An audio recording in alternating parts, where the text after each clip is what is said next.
क्या आप जानते हैं कि घर में झाड़ू का अपमान इंसान के भाग्य को पलट सकता है? क्यों?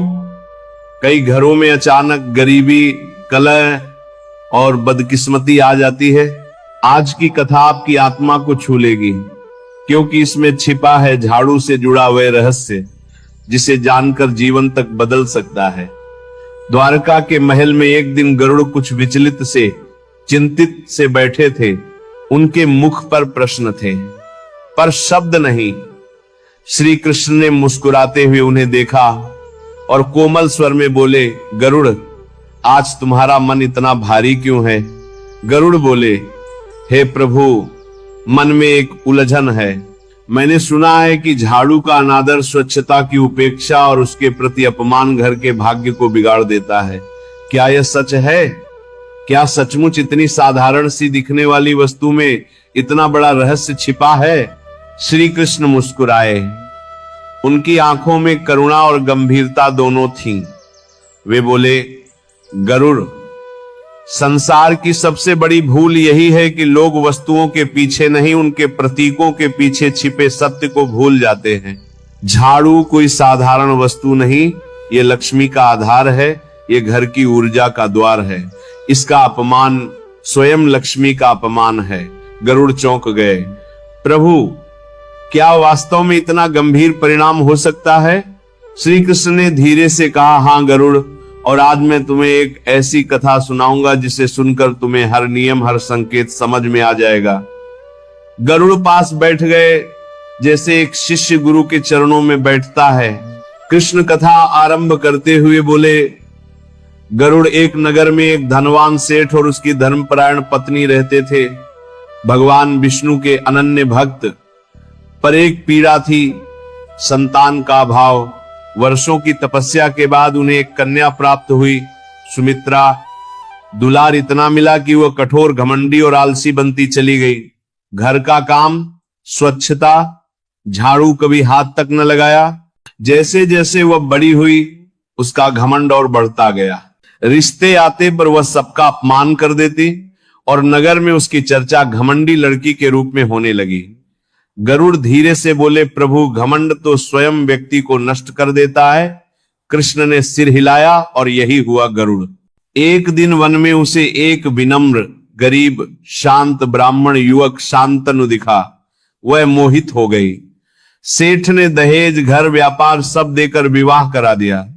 विवाह के समय उसकी मां ने उसे एक शुभ झाड़ू दी और कहा, इसे सम्मान से रखना, इसमें लक्ष्मी का वास है।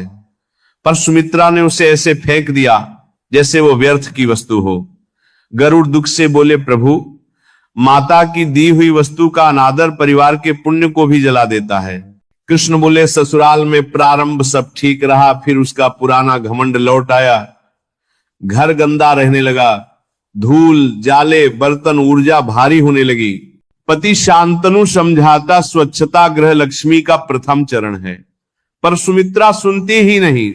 एक दिन उसने अपनी सास के हाथ से झाड़ू छीनकर घर से बाहर फेंक दी। ये गरीबों की झाड़ू घर में मत रखना।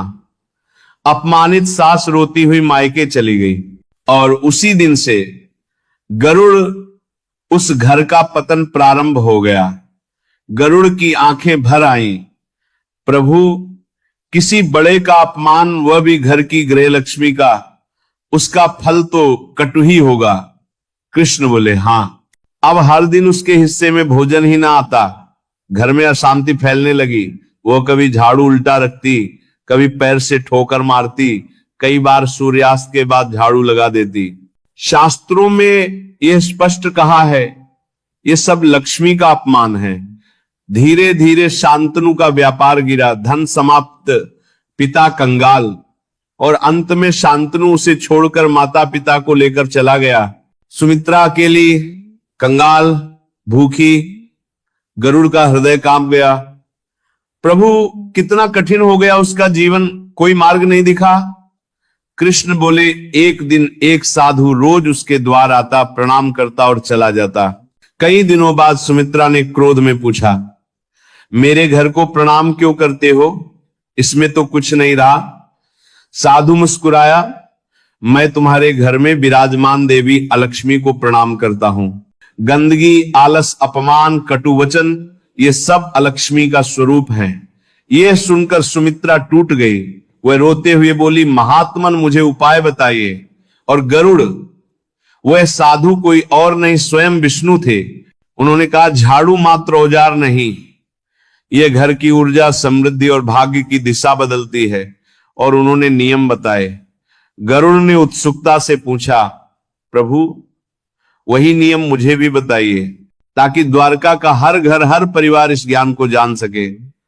कृष्ण ने प्रेम से कहा, सुनो, गरुड़ प्लास्टिक झाड़ू अशुभ है, सीकों वाली प्राकृतिक झाड़ू शुभ है, सजावटी झाड़ू केवल सजावट के लिए है। झाड़ू खरीदने के शुभ दिन शनिवार, रविवार और मंगलवार हैं, बाकी दिन अशुभ है। झाड़ू रखने की शुभ दिशा दक्षिण पश्चिम है, ईशान कोण में कभी नहीं। झाड़ू लगाने का समय सूर्योदय से पहले अत्यंत शुभ, दोपहर सामान्य और सूर्यास्त के बाद अत्यंत अशुभ। रात में कचरा बाहर न फेंके, सुबह सूर्योदय के बाद बाहर डालें। टूटी झाड़ू केवल शनिवार को बाहर निकालें। झाड़ू को कभी पैर से न छुएं, इसे हमेशा छिपा कर रखें। रात में दरवाजे पर झाड़ू सुरक्षा के लिए रख सकते हैं, पर सुबह अवश्य हटा दें। और पोछे के पानी में थोड़ा सा नमक घर की ऊर्जा को शुद्ध करता है। गरुड़ गहरे भाव में डूब गए। प्रभु, ये सब सुनकर मन कांप गया। सचमुच मनुष्य अनजाने में कितना बड़ा अपराध कर बैठता है। कृष्ण बोले, गरुड़, सुमित्रा ने जब यह सब सुना तो मेरे चरण पकड़कर रो पड़ी और कहा, भगवान मुझे माफ करें। और तभी उसका भाग्य बदलने लगा।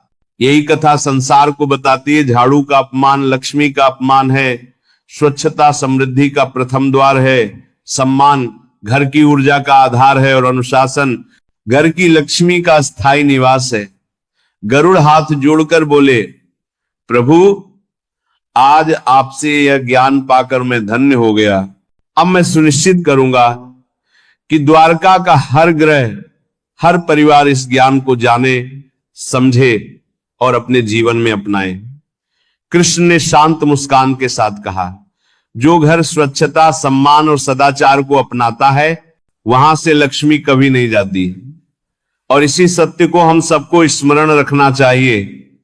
झाड़ू सिर्फ सफाई का साधन नहीं, यह लक्ष्मी का संदेश है और इसका सम्मान ही समृद्धि का सम्मान है। बोलो जय मां लक्ष्मी।